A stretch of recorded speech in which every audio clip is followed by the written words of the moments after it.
Hi అండి, నమస్తే. నేను మీ కమల. వెల్కమ్ టు కమల వంటింటి రుచులు. ఎలా ఉన్నారండి అందరూ? నేనైతే చాలా బాగున్నాను. మీరు కూడా బాగుండాలని మనస్ఫూర్తిగా కోరుకుంటున్నాను. మరి ఈరోజు మనం పొటాటో ఫ్రై చేసుకుందామండి. ఓన్లీ బంగాళదుంపతోటే ఈ ఫ్రై చేసుకుందాం. ఎటువంటి ఇంగ్రీడియంట్స్ ఏం వాడకుండా చేసుకుందాము. దీనికోసం మనం బంగాళదుంపలు అయితే ఇలా చిన్న ముక్కలుగా కట్ చేసుకోవాలండి. ఈ విధంగా కట్ చేసుకుని మనం వాటర్లో వేసుకోవాలి. వాటర్లో వేయటం వల్ల మనకి ఈ బంగాళదుంప అనేది బ్లాక్ రాకుండా ఉంటుందండి. ఎప్పుడే బంగాళదుంపలు కట్ చేసుకుని ఇలా ఈ విధంగా వాటర్లో వేసి ఉంచుకోండి. మీకు బంగాళదుంపలు అనేవి రాకుండా ఉంటాయండి. ఈ విధంగా కట్ చేసుకున్న తర్వాత వీటిని పక్కన పెట్టుకుందాము. ఇప్పుడు ఒక కడాయి తీసుకుని దాంట్లో 2 టేబుల్ స్పూన్ ఆయిల్ వేసుకోవాలి. దీని ఫ్రైకి ఆయిల్ కూడా పెద్ద ఎక్కువ ఏం పట్టదండి, తక్కువే పడుతుంది. వేసుకున్న తర్వాత మనం ముందుగా కట్ చేసుకుని పెట్టుకున్నాం కదండి బంగాళదుంపలు. ఈ బంగాళదుంప ముక్కలు వాటర్ తీసేసి మనం ఈ ఆయిల్లో అయితే వేసుకోవాలి. ఇందులో ఇంకా ఎటువంటి ఆనియన్స్ కానీ మసాలా కానీ పోపు దినుసులు కానీ ఏమీ వాడట్లేదండి. ఓన్లీ మనం బంగాళదుంపలతోటే ఈ రెసిపీ అయితే చేసుకుంటున్నామండి. ఈ రెసిపీ మనకి సైడ్ డిష్గా కూడా చాలా బాగుంటుందండి. ఈ విధంగా వేసుకున్న తర్వాత వీటిని అయితే మనం కలుపుకోవాలి. ఇక్కడ మనం ఏం వేయలేదు కానీ ఓన్లీ బంగాళదుంపలే కాబట్టి కొంచెం ప్యాన్కి స్టిక్ అయ్యే విధానం ఉంటుందండి. అంటే నాన్ స్టిక్ అయితే బట్ స్టిక్ అవ్వవు. కానీ ఇక్కడ నేను నార్మల్ కడాయి యూజ్ చేస్తున్నాను కాబట్టి కొంచెం అంటుకుంటున్నాయి. కాబట్టి జాగ్రత్తగా కలుపుకుని మూత పెట్టుకుని మంట మాత్రం లో ఫ్లేమ్లో పెట్టుకుని కుక్ చేసుకోవాలి ఒక 15 నిమిషాల వరకు. ఒక 15 మినిట్స్ తర్వాత మనకి కలుపుకుందామండి. చూస్తున్నారు కదా, ఈ విధంగా కలుపుకోవాలి.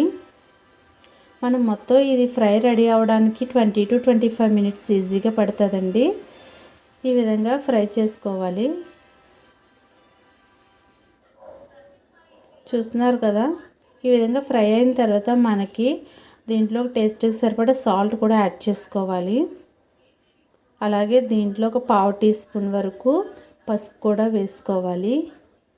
అలాగే 1 స్పూన్ కారం కూడా వేసుకోవాలండి. మనం ఈ ఫ్రైలో వేసేటువంటి 3 ఇంగ్రీడియంట్స్ ఇవేనండి. సాల్ట్, పసుపు అండ్ చిల్లీ పౌడర్. ఇవి మాత్రమే యూస్ చేస్తున్నాం, మనం ఇంకేం యూస్ చేయట్లేదు. ఇవన్నీ కూడా బాగా కలుపుకోవాలండి. మనం ఇవన్నీ కూడా సగం కుక్ అయిన తర్వాత బంగాళదుంపలు అప్పుడు ఇవన్నీ కూడా వేసుకోవాలి. అంటే ఇంచుమించు 10 to 15 మినిట్స్ ఫ్రై అయిన తర్వాత వేసుకుంటున్నాము. అప్పుడు మళ్ళీ ఒక 10 మినిట్స్ పాటు మనం దీన్ని అయితే ఫ్రై చేసుకోవాలి. ఇలా కలుపుకొని మూత పెట్టుకుని మరో 10 నిమిషాలు అయితే ఫ్రై చేసుకొని మంట మాత్రం లో ఫ్లేమ్లోనే పెట్టుకోవాలి. ఓకే, చూస్తున్నారు కదా, 10 మినిట్స్ తర్వాత మనకు మంచిగా ఫ్రై అయింది. అడుగున ఇలాగా కొంచెం పట్టుకున్నట్టు కూడా ఉంటుందండి. అదేమవుతుందంటే మనకి మూత పెట్టిన తర్వాత చల్లబడి మనకి ఫ్రైతో మొత్తం వచ్చేస్తుందండి. కానీ చాలా కమ్మగా ఉంటుందండి, చాలా బాగుంటుంది టేస్ట్ అయితే మాత్రం. ఈ విధంగా కలుపుకోవాలి. కలుపుకున్న తర్వాత మనకి ఫ్రై అయితే రెడీ అయిపోయింది. సర్వింగ్ ప్లేట్లో సర్వ్ చేసుకుందాం. చూస్తున్నారు కదా, ఎంతో టేస్ట్ అయినటువంటి బంగాళదుంప ఫ్రై అయితే రెడీ అయిపోయిందండి. దీన్ని చిన్నపిల్లలు అయితే చాలా ఇష్టంగా తింటారండి. పొటాటో హెల్త్కి మంచిదే కాబట్టి పిల్లలకి ఈ విధంగా పెట్టినా కూడా తినేస్తారండి. దీన్ని సైడ్ డిష్గా తీసుకోవచ్చు, లేదంటే మెయిన్ డిష్గా కూడా తీసుకోవచ్చండి. రైస్లోకి చపాతీలోకి కూడా ఈ రెసిపీ అయితే చాలా బాగుంటుంది. ఒకసారి ట్రై చేయండి. సింపుల్ అండ్ ఫాస్ట్గా అయిపోయేటువంటి టేస్టీ రెసిపీ అండి.